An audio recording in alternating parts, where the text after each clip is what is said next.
Hi everybody, Miss Lottie Da here, and today I am so excited to bring you this video. I am going to be talking about one of my most favorite meals of the year, and that is Thanksgiving.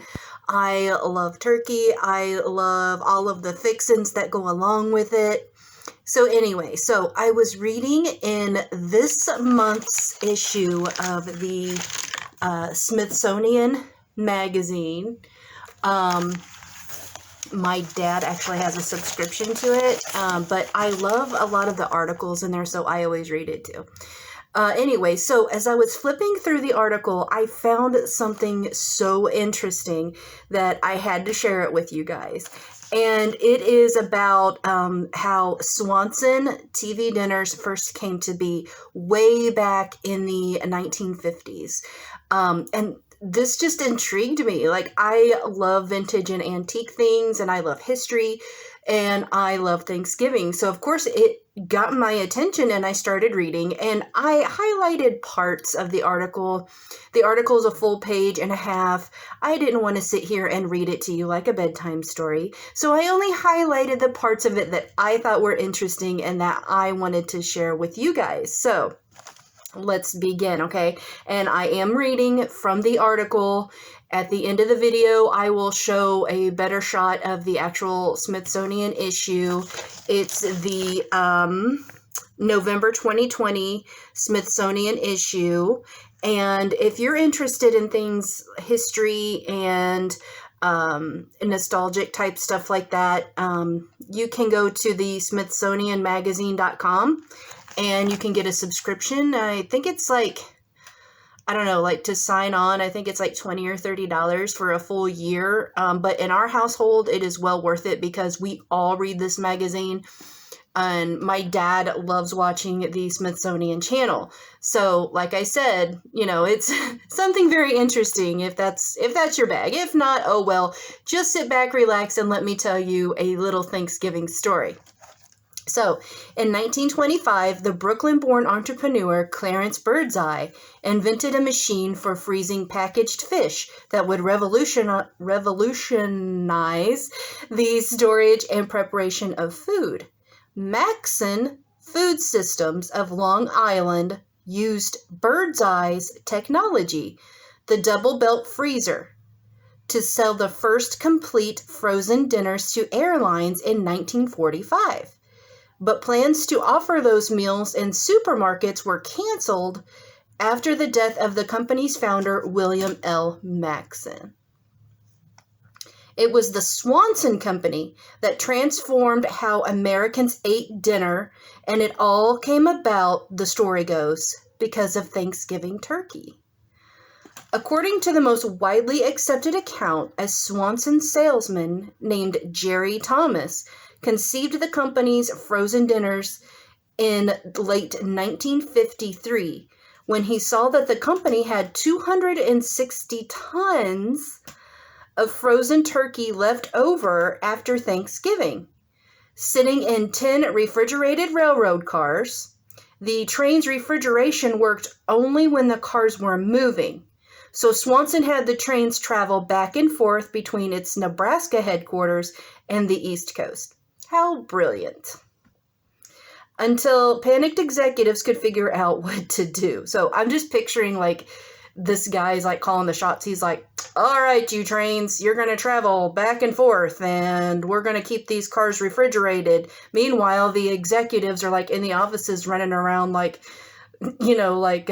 chickens with their heads cut off. Like, what are we going to do? Oh my God, what are we going to do? This isn't happening. What are we going to do? It's the end of us. Blah, blah, blah, blah, blah, blah, like utter chaos.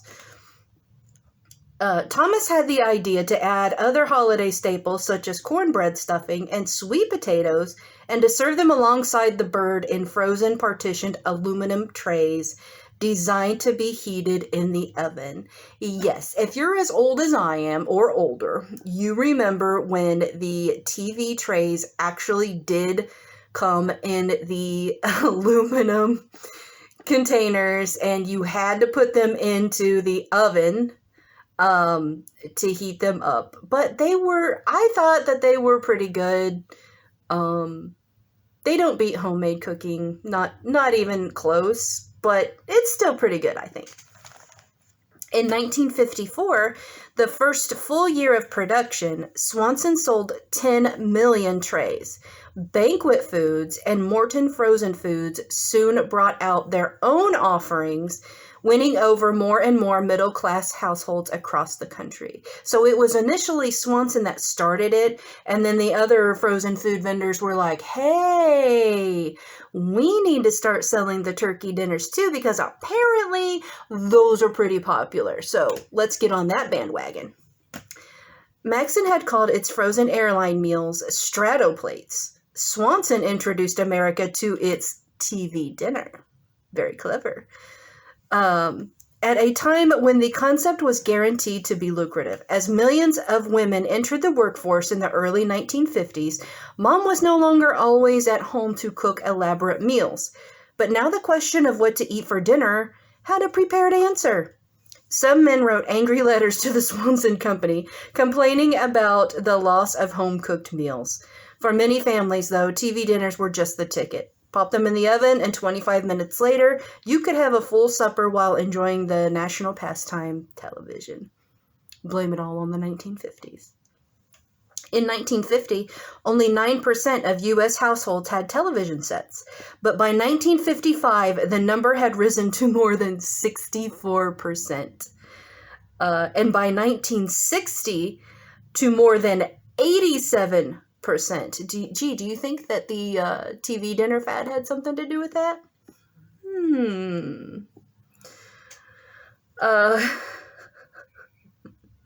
Swanson took full advantage of this trend with TV announcements that depicted elegant modern women serving these novel meals to their families or enjoying one themselves.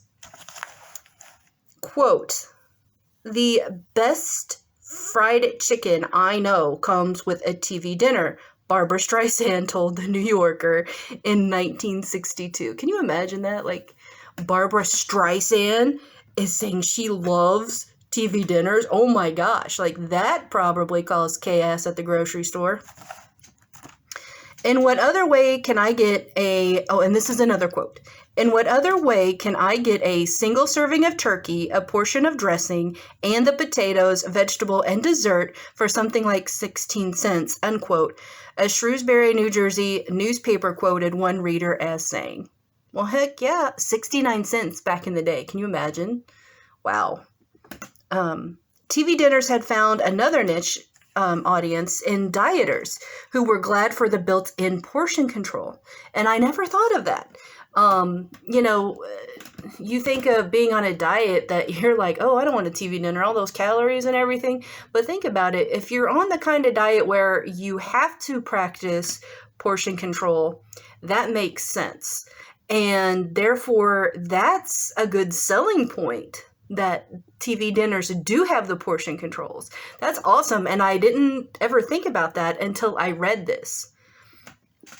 The next big breakthrough came in 1986 with the Campbell Soup Company's invention of microwave-safe trays. So it was the Campbell Company that said, hey, people are wanting even more convenience, and they're buying up all these TV dinners. We need to make some improvements on how they can get those TV dinners faster. Let's invent a microwave-safe tray, which cut meal preparation to mere minutes. Yet the ultimate convenience food was now too convenient for some diners. As one columnist said, progress is wonderful, but I will still miss those steaming, crinkly aluminum TV trays, unquote. With restaurants closed during COVID-19, Americans are again snapping up frozen meals, spending nearly 50% more on them in April 2020 over April 2019. This is from the American Frozen Food Institute. Specialty stores like Williams-Sonoma now stock gourmet TV dinners.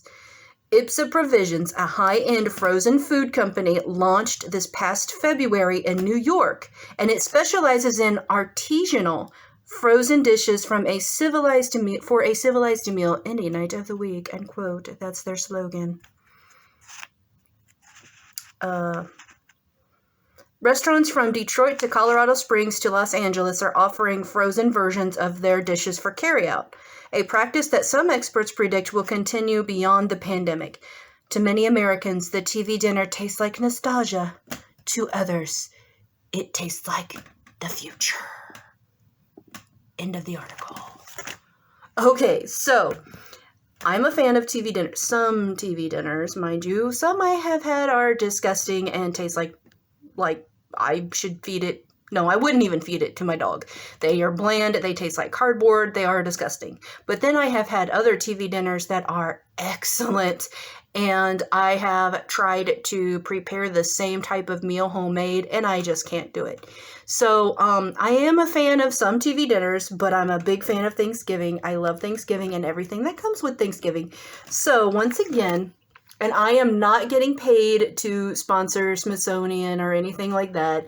I just thought it was an interesting article here in the Smithsonian Magazine for this month of November.